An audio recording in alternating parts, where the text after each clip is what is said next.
vojska je ipak iz rata izašla vrlo snažna i bila je sigurno najsnažnija vojska u regionu.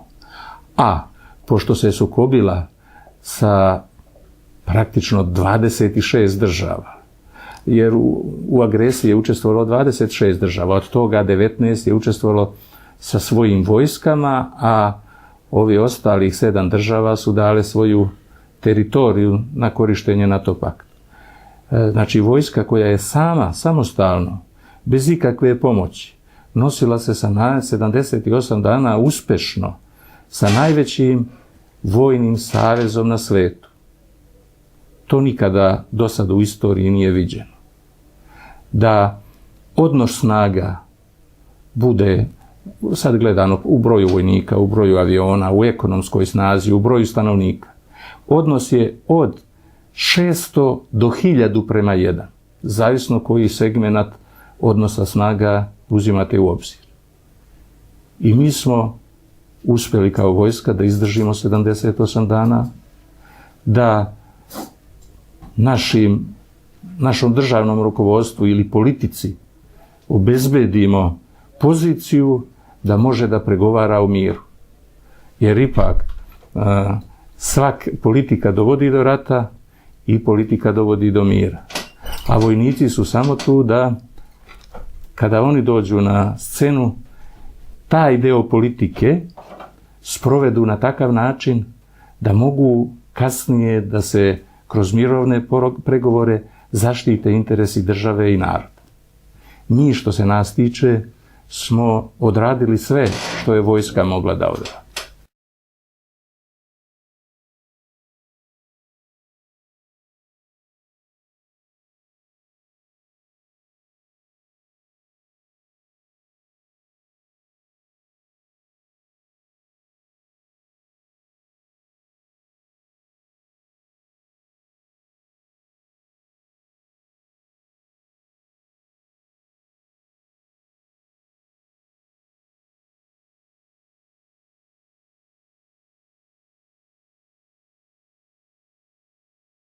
Moralo je da dođe do mira.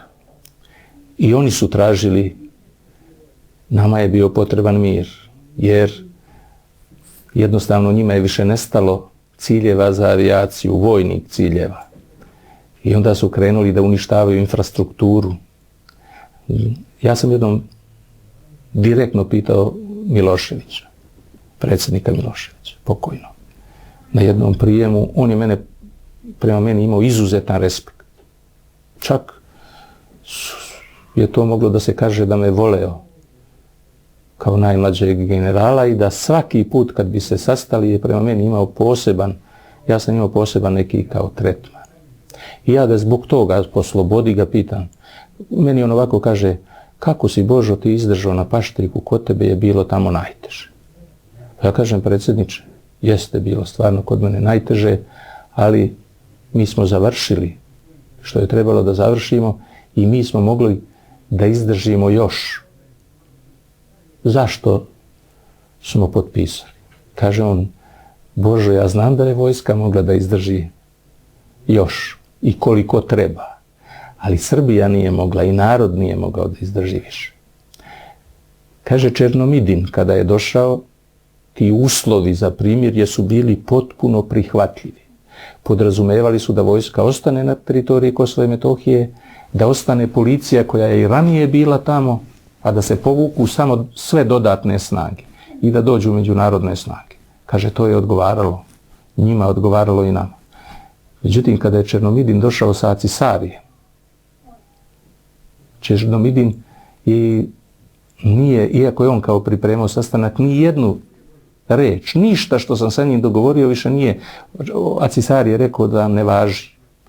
Samo je rekao ovako, Srbija će ti biti kao ovaj 100 ravno. Sve u Srbiji je vojni cilj. I Milošević, ne da li je to njemu rekao Acisari, ali meni je ovako rekao Milošević. Zamisli ti Božo, kako to oni su planirali. Kaže, danas recimo u 12 da nam iz aviona bace letke nad Kragujevac. Sutra u 12 sati vas bombardujemo. I kaže, ne odgovaraju ni za jednu žrtvu. 24 sata ranije su nam najavili bombardovanje i potpuno uništavanje grada. Onda mi je rekao, kaže, žitna polja u Vojvodini su vojni cilj, ratni. Spalit ćemo kompletno žitna polja u Vojvodini. Sve. Tako da i onaj, a to se vidi i onaj Short, koji je bio komandant vazduhoplovstva američkog, je rekao, moramo Srbiji oduzeti mogućnost za život. Znači, zatrovati vazduh, vodu, zemlju. To su, znači, takvi zlikovci i fašisti. Oni bi to uradili, oni su to počeli da rade. Zbog toga je Milošević rekao da Srbija nije mogla da izdrži. Naum Chomsky u jednoj svojoj knjizi kaže, ili moderni humanistički ili novi humanistički militarizam. Direktno je pisao samo o Bosni i o Kosovu i Metohiji. I on upravo govori o tome, o tom sporazumu i tako dalje. Kaže, privilegija velikih i moćnih je da kada je njima potrebno potpišu sporazume, primoraju onu drugu stranu da ona svoj deo obaveza izvrši, a oni svoje obaveze nikad ne izvrše. I u našem slučaju se to tako desilo.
Pa evo vidite, Kumanovski sporazum,